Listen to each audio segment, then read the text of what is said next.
di refactory engineering manager ini semua dari divisi engineer yang naik sesuai dengan tingkatannya kayak gitu.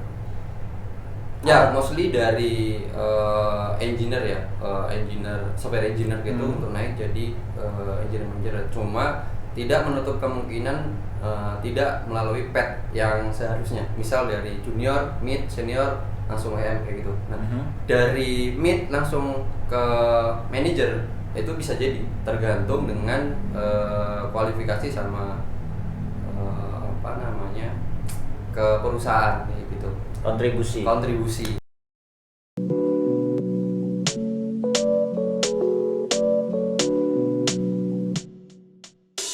Oke, selamat datang di Engineering Room Refactory. Perkenalkan, nama saya Akbar Rahman sebagai Project Director di Refactory dan ada Samsul Arifin sebagai engineer manager di Refactory. Oke, jadi pada kesempatan kali ini kita akan bahas mengenai soal manajemen modern. Jadi kita ambil dari sebuah buku ya, Peter Drucker, dan kita pengen compare apakah manajemen modern ini sesuai dengan manajemen yang ada di Refactory saat ini. Jadi kita akan coba nanti bahas beberapa poin yang kita dapat dari buku dan kita compare apakah memang kita udah implement atau bahkan kita lebih maju nih dari buku yang ada yang diciptakan oleh Peter Drucker kayak gitu. Oke, mungkin kita langsung masuk ke bagian materi ya, Sam. Boleh. Jadi sebenarnya pertanyaannya kalau sebelum kita masuk ke poin-poin tentang manajemen, sebenarnya manajemen sendiri itu apa sih? Atau apa yang sekarang di Refactory lakukan mengenai tentang manajemen, khususnya di engineering manager ya? Apa nih? Misalnya apa aja yang jadi task manager di Refactory? Oke, sebelumnya di Refactory itu kan manajemennya itu berasal dari orang teknikal ya. Jadi orang teknikal yang memang udah misal dari tingkatan junior, middle, senior, terus nanti diangkat sebagai engineer manager kayak gitu. Nah, di situ tentunya engineer manager di Refactory itu membawai rekan-rekan engineer ya. Jadi memang nanti engineer diharapin untuk jadi advisor untuk segala kebutuhan dari engineer kayak gitu. Misal dari assignment, kalau ketika ada suatu kebutuhan misal developer kayak gitu, engineer manager bisa ngarahin mungkin sebagai problem solver, atau mungkin kalau memang stuck kayak gitu, kita juga ada teman-teman TPLO untuk bantu. Jadi bisa ngarahin apa yang dibutuhin oleh engineer tersebut. Oke. Jadi ada assignment, engineering support lah ya, kalau soal bantu misalnya ada isu berapa. Cuman yang menarik sini, tadi untuk menjadi seorang manajer di Refactory itu flow-nya bisa dari junior, middle, senior, kemudian bisa jadi engineering manager. Artinya di Refactory engineering manager ini semua dari divisi engineer yang naik sesuai dengan tingkatannya kayak gitu. Ya, mostly dari engineer ya, engineer, software engineer gitu untuk naik jadi engineer manager. Cuma tidak menutup kemungkinan tidak melalui path yang seharusnya. Misal dari junior, mid, senior langsung AM kayak gitu. Nah, dari mid langsung ke manager itu bisa jadi tergantung dengan kualifikasi sama apa namanya ke perusahaan kayak gitu. Kontribusi ke perusahaan. Oke. Itu base-nya berarti needs kebutuhan ya, kebutuhan. Tapi berarti artinya nggak ada, misalnya Refactory nggak pernah hire seorang manager berarti kalau kita dari bawah untuk misalnya untuk menjadi seorang engineer manager, pathnya hanya melalui dari seorang software engineer, dari junior, mid, senior hingga jadi manager. Itu berarti di Refactory nggak ada yang misalnya masuk langsung jadi engineering manager. Kita dulu pernah, cuma kita belajar dari situ memang kalau kita langsung hire manager langsung dari luar langsung jadi manager kayak gitu, mereka kurang begitu tahu tentang kebutuhan yang atau tentang kultur yang ada di Refactory. Jadi nggak match dengan kebutuhan yang kita butuhin. Nah terus dari situ kita belajar, kita build manager dari software engineer yang kita miliki gitu. Berarti refactory membuka kesempatan untuk semua software engineer di sini untuk bisa menentukan path-nya ya, sesuai dengan tadi ya, kontribusi ya. Mungkin berapa lama waktu yang dia spend untuk company udah ini. Oke. Ya. Menarik. Di untuk teman-teman software engineer, jadi ini tapi juga tersampaikan ya ke sampaikan mereka ya. Kita tiap tiap minggu, setiap week kayak gitu kita ada town hall untuk semuanya ikut serta menyampaikan aspirasi jika ada gitu, atau mendapatkan informasi dari perusahaan apa yang terjadi seminggu setelah berjalan sebelumnya gitu. Oke. Nah ini aku dapat beberapa poin ya yang pengen ku bahas ini untuk kita compare lah ya dengan manajemen di refactory ini. Boleh. Jadi kalau dari sebuah buku yang ku baca itu aku dapat 7 poin yang ingin ku compare sebenarnya. Jadi yang pertama ini soal manajemen itu sendiri. Jadi manajemen itu hanya mengenai persoalan manusia nih, resource. Kalau di kita di refactory itu kan ya resource kita orang gitu kan, manusia. Nah, gimana caranya bahwa kita bisa memastikan seorang di refactory itu bisa berkontribusi dengan baik gitu, di refactory? Ya, pertama kita berangkat dari software engineer kita dari mana kayak gitu.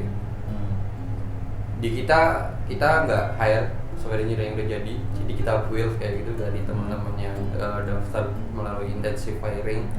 Nah dari situ dari teman-teman Tevelo itu dibuild selama 3 bulan kayak gitu. Dari situ kalau memang mereka dilihat punya potensi kayak gitu, mereka akan jadi masuk ke software engineer kita kayak gitu. Dari situ kita sebenarnya kekuatan atau kelemahan itu memang kelemahan itu nggak ada, cuma belum terrealisasi kayak gitu. Jadi kita mengencourage mereka untuk masuk ke memang real project di engineer. Kalau memang mereka belum bisa, kita kasih trust ke mereka, kita kasih bantuan untuk mereka grow gitu. Oke. Berarti 3 bulan selama intensive hiring tadi, kemudian jadi engineer akan dikasih semacam challenge lah ya, challenge untuk meyakinkan mereka bahwa mereka bisa, misalnya mereka punya kekuatan untuk baik itu di front end atau di back end. Kemudian juga menghilangkan ketidakbisaan mereka, maksudnya mindset misalnya seseorang nih IP yang misalnya belajarnya front end nih, kemudian ketika masuk engineer di challenge, kamu ngerjakan back end misalnya. Case-nya misalnya anak ini ketakutan misalnya, saya nggak bisa back end nih, gimana caranya mas? Nah itu gimana untuk menghilangkan rasa ketakutan misalnya tentang suatu platform yang belum pernah dia kuasai ya gitu. Ya tentunya di situ kalau ya di awal pasti berat ya untuk move dari satu hal ke hal yang lain. Tapi kita tidak kita misal send seorang engineer ke stack yang baru mungkin untuk dia gitu, terus kita biarin aja gitu. Kita tetap dorong untuk mereka ke hal yang baru tersebut, tapi kita juga kasih bantuan kayak gitu. Misal dari teman-teman senior atau yang udah lama kayak gitu untuk bantu asis. Jadi selama proses misalnya perpindahan ke suatu platform misalnya itu ada maintainer nih, entah itu senior, entah itu tech fellow, manajernya itu sendiri untuk memastikan bahwa dia bisa kayak gitu. Iya. Oke, ya itu sama persis ya. Jadi kalau di yang gue baca itu memang sebagai di manajemen itu harus meningkatkan soal atau meningkatkan confidence soal kekuatan mereka nih. Mereka sebagai software engineer nih bukan hanya soal masalah FEBE, DevOps mungkin kayak gitu, cuman 3 itu adalah komponen dari seorang software engineer. Jadi nggak ada reason nih untuk nggak belajar sesuatu hal yang baru, nggak gitu. Dan juga itu akan secara langsung menghilangkan rasa ketidakbisaan mereka nih, kelemahan mereka yang misalnya baru belajar FE dan BE, kemudian kamu harus grow nih di misalnya di asing ke DevOps kayak gitu, biar bisa lebih naik lagi kayak gitu. Itu kan berarti yang awalnya nggak bisa jadi bisa kayak gitu. Oke. Jadi kelemahan ini kan setuju gak kalau kelemahan ini nggak relevan itu sebenarnya. Maksudnya dalam dunia software engineering ya. Jadi nggak ada orang yang nggak bisa back end misalnya. Nggak ada orang yang nggak bisa front end kayak gitu. Yang ada hanya orang yang nggak mau belajar. Oke. Setuju itu. Oke, itu poin pertama sih ya. Jadi tadi aplikasinya udah seperti itu ya di refactor. Jadi ketika kita misalnya sign, kita akan ada maintainer, kita akan bantu sampai jadi dia bisa. Nah yang kedua, manajemen di sebuah company itu biasanya punya kulturnya. Masing-masing company kan punya kultur yang berbeda. Nah kalau kultur engineering di Refactory sendiri gimana ini? Soal kultur ya, kultur di software engineering di kita itu, misal ketika engineer ada kebutuhan atau butuh bantuan kayak gitu, kita selalu encourage ke teman-teman open. Jadi jangan bilang oh sana kayak gitu. Jadi kita harus memang open untuk saling bantu. Jadi enggak, kerjaanmu bukan hanya kerjaanmu, tapi kerjaan kita bareng. Oke. Jadi kita secara kelompok solve problem bareng kayak gitu. Nah, pembagian engineer kalau di Refactor ada berapa manajer? Ada 5. Nah, pembagian engineer sendiri ke engineer manajernya siapa dan segala macam itu gimana di Refactor? Nah, kita untuk pembagiannya menyesuaikan dengan kondisi ya. Sebelumnya kita karena udah ada TVelo, kita handle untuk masing-masing person atau sebagai engineer. Tapi lambat laun sesuai dengan kebutuhan juga kita dibagi per project kayak gitu. Per project. Ya, per project. Nah, di per project kalau ini kan ada project yang skalanya mungkin engineer di dalamnya itu small, terus ada yang gede kayak gitu. Nah, itu kita bagi proporsinya sesuai dengan project skalanya. Gitu. Oke, jadi pembagiannya project. Jadi untuk urusan misalnya ada blok atau di sesuatu di project tersebut itu bisa langsung reach out ke manager dan tentu bisa mengumpulkan langsung ya anggota di bawahnya seperti itu untuk bantu resolve misalnya. Oke. Ada lagi nggak kultur misalnya untuk kita membantu mereka untuk grow misalnya soal efisiensi code, kemudian paling dasar dan misalnya membuat tiket misalnya. Tiket ini kan harus jelas ya, maksudnya sebisa mungkin ketika tiket itu dibuat kan nggak boleh ada pertanyaan lagi. Jadi bahkan orang yang misalnya baru join ke project itu bisa langsung ini udah tahu nih step-stepnya, flow-nya kayak gini, apa ya acceptance kriterianya seperti apa. Nah kalau di Refactory ada nggak yang memastikan hal semacam itu?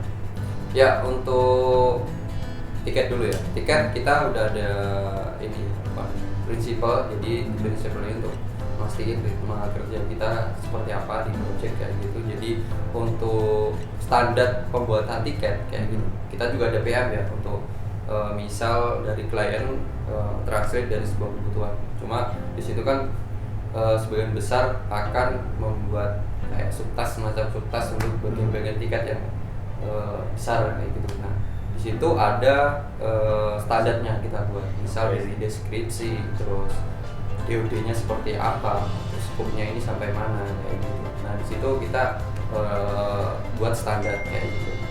Terus untuk code, nah di code ini bagaimana kita misal bikin pull request, terus convention kayak gitu. semuanya sebenarnya itu tergantung dengan project masing-masing ya. Cuma standarnya kita misal bikin pull request, nah itu baiknya di pull requestnya itu deskripsinya ada apa aja. Nah kita udah untuk misalnya ukuran yang sekarang sedang dipakai oleh engineering manager di factory apa nih sekarang ukuran untuk engineer misalnya? Ukuran untuk seorang nih manajer ke engineer, Ya. software engineer-nya kayak gitu. Untuk memastikan mereka bisa perform dengan baik kayak gitu. Komunikasinya juga lancar, baik Ya. kayak gitu. Ya, untuk ukuran kita